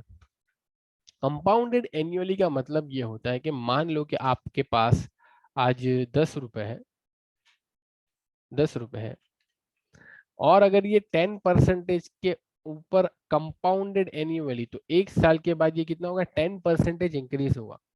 10% इंक्रीज होगा तो 10 का 10% कितना होता है भाई, 1। तो एक साल के बाद ये हो जाएगा 11 रुपए। और कंपाउंडेड एनुअली, अब ये जो 10% इंक्रीज होगा वो 11 पर होगा। अब वो 10% इंक्रीज होगा वो 11 पर होगा, तो वो 2 साल के बाद कितने हो जाएंगे, 10% ऑफ 11 प्लस 11। अब ये वैल्यू आएगी, इसके बाद 3 साल के बाद कितने होंगे पता है, ये जो वैल्यू आएगी उसके ऊपर, अब ये 10% ऑफ 11 1.1 होता है, ऑब्वियस बात है। 1.1 प्लस 11 कितना होता है भाई, 1.1 प्लस 11, ये हो जाएगा कितना, 12.1। तो अब ये 12.1 के ऊपर, 12.1 के ऊपर कितना लगेगा, इसके ऊपर 10% इंक्रीमेंट हो, 12.1। मतलब आपका जो प्रिंसिपल अमाउंट है ना, उस पर इंक्रीमेंट नहीं होगा, जो इंक्रीज अमाउंट है उस पर इंक्रीमेंट होगा हर साल। इसको हम बोलते हैं कंपाउंडेड एन्युअली। ठीक है, और इसी का नाम क्या है, सी आई, कंपाउंड इंटरेस्ट। नाउ, अब शुरुआत में हमारे पास कितने थे, 500 रुपए, 500 रुपीज। एक साल के बाद 10% इंक्रीज होगा, एक साल के बाद 10% इंक्रीज होगा, तो 10% ऑफ 500 कितना होगा भाई, 10 मल्टीप्लाई बाई 500 डिवाइड बाई 100। सो 100 इधर से गया तो ये हो जाएगा 50। तो एक साल के बाद कितना होगा, 550। ना 2 साल के बाद, ये हुआ after 1 hour, after 1 year. After 2 year की बात करें, आफ्टर 2 ईयर की बात करें, तो अब इसके ऊपर कितना अमाउंट इंक्रीज होगा, 10% इंक्रीज होगा। तो 10% ऑफ 550, तो 10% ऑफ 550, 55 रुपीज होते हैं। तो 55 रुपीज अगर आप 550 में इंक्रीज करोगे तो ये हो जाएंगे 605। ठीक है ना, और इसी तरीके से इंक्रीज करना है आपको, 10 साल के बाद बताना है कि कितना होगा। लेकिन लेकिन यहाँ पर भी वही बात है कि अगर मैं बात करता हूं आफ्टर 1 आवर, आफ्टर 1 ईयर, तो मुझे टर्म कौन सी मिलती है, A2 मिलती है ना भाई, A2 मिलती है after 1 year. After second year जब मैं बोलता हूँ तो मुझे टर्म कौन सी मिलती है, तीसरी मिलती है ना, A3। तो इसी तरीके से जब मैं आफ्टर 10 ईयर बोलूंगा तो मुझे टर्म कौन सी मिलेगी, A11 मिलेगी कि नहीं मिलेगी, ये तीनों को ऑब्जर्व करो। आफ्टर 1 ईयर मुझे A2 मिलेगी, आफ्टर सेकेंड ईयर मुझे A3 मिलती है, आफ्टर 10 ईयर मुझे A11 मिलेगी। पिछले वाला क्वेश्चन क्या उसी की तरह ही, ये आफ्टर वाला थोड़ा समझना, यहाँ पर बहुत सारे लोग गलती करते हैं। आफ्टर 10 ईयर पूछा तो आपको A11 मिलेगी, तो ये यहाँ पर क्लियरली हमें जीपी दिख रही है, जिसका A जो है वो 500 है, R जो है वो आप कैलकुलेट कर सकते हो 550 डिवाइड बाई 500, 550 डिवाइड बाई 500 कितना हो जाएगा 1.1, 1.1 ही हो जाएगा ना। और अगर आपको नहीं करना है तो आप 55 डिवाइड बाई 50 भी रख सकते हैं, ठीक है, 55 डिवाइड बाई 50 भी रख सकते हैं। अब क्या करेंगे, आपको आफ्टर 10 ईयर निकालना है, आफ्टर 10 ईयर निकालना है। तो जैसा कि मैंने बोला कि आफ्टर 10 ईयर जो है आपको क्या मिलता है, आफ्टर 10 ईयर जो है वो आपको 11th टर्म मिलती है, 11th टर्म मिलती है, आफ्टर 10 ईयर आपको 11th वाली टर्म मिलती है। तो अब 11th वाली टर्म A11 को हम जियोमेट्रिक प्रोग्रेशन में लिखे तो A11 को हम लिख सकते हैं A multiply by R raise to n-1 that is 11-1, तो ये बनेगा A R raise to 10। Now A हमें पता है शुरुआत में कितना अमाउंट था 500, A हमें शुरुआत में पता है 500 था, तो हम A की जगह लिख देंगे 500 मल्टीप्लाई बाई R की वैल्यू क्या है, R की वैल्यू है 1.1, सो 1.1 रेस टू 10। सो अब यहाँ पर A11 की वैल्यू क्या आ जाएंगी 500 multiply by 1.1 whole raise to 10, 500 multiply by 1। अब यहां तक भी आप करोगे तो ये सही है भाई, इसका हम कैलकुलेशन नहीं कर सकते विदाउट कैलकुलेटर, ठीक है, विदाउट कैलकुलेटर आगे कैलकुलेट नहीं कर सकते, तो इसको हम ऐसा ही रहने देंगे 500 मल्टीप्लाई बाई 1.1 रेस टू 10, ऐसा ही रहने देंगे। ये टाइप के क्वेश्चन समझ में आ रहे हैं क्या, क्वेश्चन नंबर 30 और question number 31 same type of question, after वाले क्या, after n year, after 3 year, after 4 year, और यहाँ पर आफ्टर 10 ईयर वाला था। सो 30 एंड 31 जो है वो आपको हो सकता है कंफ्यूज कर सकते हैं, क्योंकि आफ्टर देखो आफ्टर 10 ईयर बोल रहे लेकिन टर्म कौन सी ले रहे 11, इसी तरीके से आफ्टर n ईयर बोल रहे लेकिन टर्म कौन सी लेगी an+1। तो क्या कोई मुझे बता सकता है कि आफ्टर 20 ईयर कितना होगा, आफ्टर 20 ईयर कितना होगा, बता सकता है क्या कोई, कि 20 साल के बाद ये अमाउंट कितना होगा, 20 साल के बाद, 20 साल के बाद ये अमाउंट होगा A21 के अकॉर्डिंग, तो A21 के according A raise to R20, तो A हमारा है 500, R हमारा है 1.1, तो 500 मल्टीप्लाई बाई 1.1 रेस टू 20, 20। और इसी तरीके से एन टर्म भी पूछ सकता है, कितने एन ईयर के बाद कितना होगा, 2 ईयर के बाद कितना होगा, कुछ भी पूछ सकता है, आप आसानी से कैलकुलेट कर सकते हो। चलिए अब बात करते हैं क्वेश्चन नंबर 32 की, क्वेश्चन नंबर 32।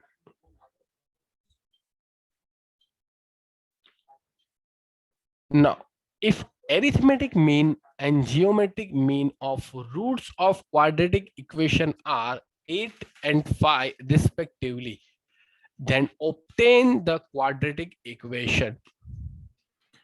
ये क्वाड्रेटिक इक्वेशन आप बहुत जगह पढ़कर आए होंगे, लेकिन स्पेशली 10th स्टैंडर्ड की बात करें, 10th स्टैंडर्ड में तो आप पढ़, इसका जनरल फॉर्मूला क्या होता है भाई, क्वाड्रेटिक इक्वेशन का, क्वाड्रेटिक इक्वेशन का जनरल फॉर्मूला क्या होता है, नहीं पता, quadratic ax square plus bx plus c। हाँ, x square plus b x plus c, ये है क्वाड्रेटिक इक्वेशन का जनरल फॉर्मूला। अब इसके रूट्स की बात करें, इसके रूट्स क्या होते हैं, तो इसके रूट्स के बारे में पढ़ा होगा कि मान लो कि इसके दो रूट्स है alpha and beta, alpha and beta are roots of this quadratic equation. Then आपने ये भी पढ़ा होगा 10th स्टैंडर्ड में कि sum of roots will be equal to minus b by a, where b is coefficient of x and a is coefficient of x square। Sum of root क्या है, minus b by a के बराबर है, और product of root जो होते हैं वो सी बाई ए के बराबर है, प्रोडक्ट ऑफ रूट जो है वो सी बाई ए के बराबर होते हैं। नाउ अब क्वेश्चन के अंदर हमारे पास क्या गिवन है, arithmetic mean is equal to 8। अब यहां पर रूट जो है उसका एरिथमेटिक मीन 8 है, so can we write alpha plus beta divide by 2 is equal to 8. So can we write alpha plus beta is equal to 16? ये हमारा एक रिजल्ट आ गया. सिमिलरली जियोमेट्रिक मीन जो है अगर रूट्स का लिया जाए तो अंडर रूट अल्फा बीटा हो जाएगा. वो किसके बराबर है? फाइ के बराबर है. तो under root alpha beta will be equal to 5. Under root alpha beta will be equal to 5. So alpha और बीटा अगर हम सिंप्लीफाई करना चाहें, अल्फा और बीटा अगर सिंप्लीफाई करना चाहें तो किसके बराबर होगा? 25 हो जाएगा ना, अल्फा और beta. So alpha multiply by beta is equal to 25. ये हमारा आ गया रिजल्ट नंबर 2.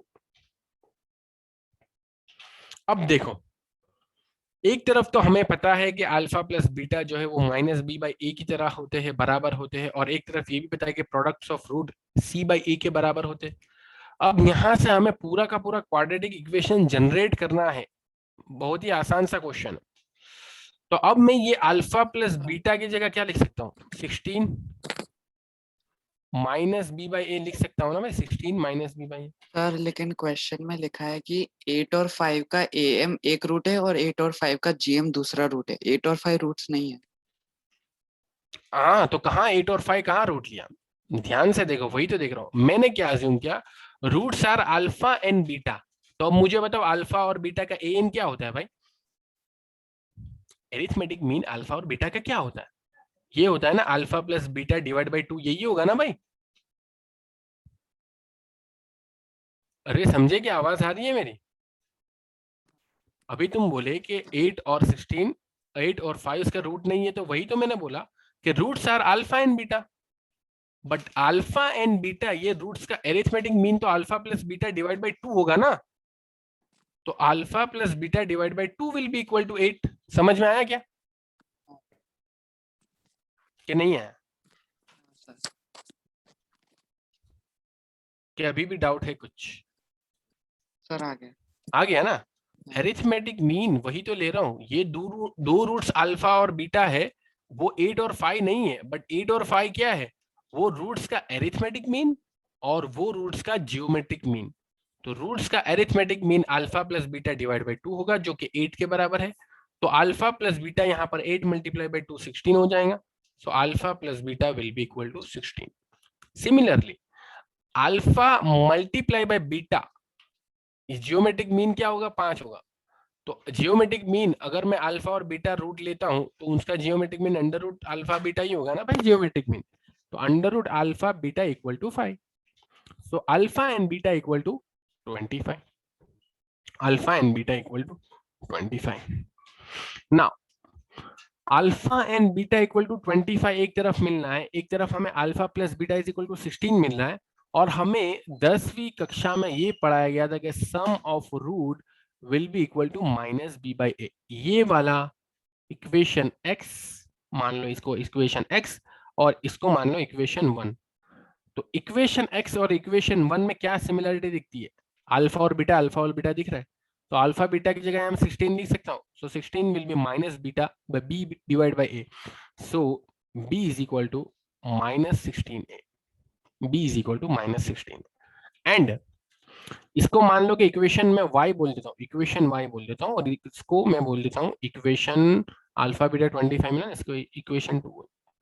ये है alpha beta is equal to c by a, और ये है alpha beta is equal to 25. ठीक है, alpha beta is equal to 25. ना अब ये अल्फा बीटा की जगह मैं अगर 25 लिख दूं, अल्फा बीटा की जगह अगर 25 लिख दूं, तो ये क्या हो जाएगा? c is equal to 25a. तो अब जैसा कि हम 10वीं कक्षा में करते थे कि c भी a के ऊपर डिपेंडेंट है, b भी a के ऊपर डिपेंडेंट है. So if we take a is equal to 1 then we will get solution. So b is equal to minus 16 because a is equal to 1 and c is equal to 25 because a is equal to 1. So अब सारी value मिल गई. कौन सी सारी value? a की value तो 1 है, b की value है minus 16 और c की वैल्यू है 25. तो our equation will be x square minus 16x plus 25, ये हमारा करेक्ट इक्वेशन है, ये हमारा करेक्ट। अब ये इक्वेशन मिल गया, बहुत बढ़िया, एक्सरसाइज 9.3 कंप्लीट हो गई। लेकिन मैं एक क्वेश्चन पूछना ये चाहता हूं कि मान लो कि a की वैल्यू अगर मैं लेता 2, a की वैल्यू 2 लेता, तो क्या अगेन ये वाला इक्वेशन फॉर्म होता क्या? अगर a की वैल्यू में, ये तो मैं a की वैल्यू 1 लिया ना, तो ये इक्वेशन फॉर्म हुआ। लेकिन अगर मैं a की वैल्यू 2 लेता तो क्या इक्वेशन फॉर्म होता? a की वैल्यू 2 लेता तो क्या इक्वेशन फॉर्म होता? तो अब इक्वेशन चेंज हो जाता भाई। आपको लगता होगा कि इक्वेशन चेंज हो गया, ये तो a की वैल्यू हमने, देखते हैं क्या होता है। तो अगर मैं a की वैल्यू 2 लेता तो ये 16 मल्टीप्लाई बाई 2 कितना होता है? 32। तो ये b की वैल्यू आ जाती है -32। c की वैल्यू 25 मल्टीप्लाई बाई 2 कितनी आ जाती? 25 मल्टीप्लाई बाई 2 50 आ जाती। तो इक्वेशन क्या फॉर्म हो जाता? इक्वेशन क्या फॉर्म हो जाता? 2x² माइनस 32x प्लस 50, ये हो जाता ना equation, 2x² minus 32x plus 50। अब यही इक्वेशन को अगर हम 2 से डिवाइड कर देते हैं तो ये वही बन जाएगा -16। इसी वजह से आपको स्टैंडर्ड 10 में यही बोला गया था कि जब भी ऐसी कोई सिचुएशन आए तो a की वैल्यू आप 1 ले लो, इक्वेशन वही फॉर्म होगा, सिर्फ और सिर्फ उसके फैक्टर बदलते जाएंगे, सिर्फ और सिर्फ उसके फैक्टर बदलते जाएंगे। यहाँ पर 2 कॉमन निकल कर इक्वेशन तो वही ही आएगा, और 2 से अगर डिवाइड कर दे तो इक्वेशन 1 की तरह ही बन जाएगा। ठीक है, तो यहाँ पर हमारी एक्सरसाइज 9.3 कंप्लीट होती है। अभी तक पूरे सीक्वेंस एंड सीरीज में कहीं पर भी आपको डाउट हो तो नेक्स्ट लेक्चर में हम डिस्कस कर लेंगे डेफिनेटली। लेकिन उसके लिए आपको सारे क्वेश्चन खुद से करने होंगे, सारे क्वेश्चन आप खुद से करोगे तभी आपको पता चलेगा कि यार यहाँ पर आपको डिफिकल्टी है, वो आपको पता चलेगा। ठीक है, तो इसी के साथ इस सेशन को खत्म करते हैं। नेक्स्ट लेक्चर से हम आगे बढ़ेंगे 9.3 के बाद। अगर आपके पास डाउट है तो पहले उसको डिस्कस करेंगे और फिर हम आगे बढ़ेंगे। Thank you.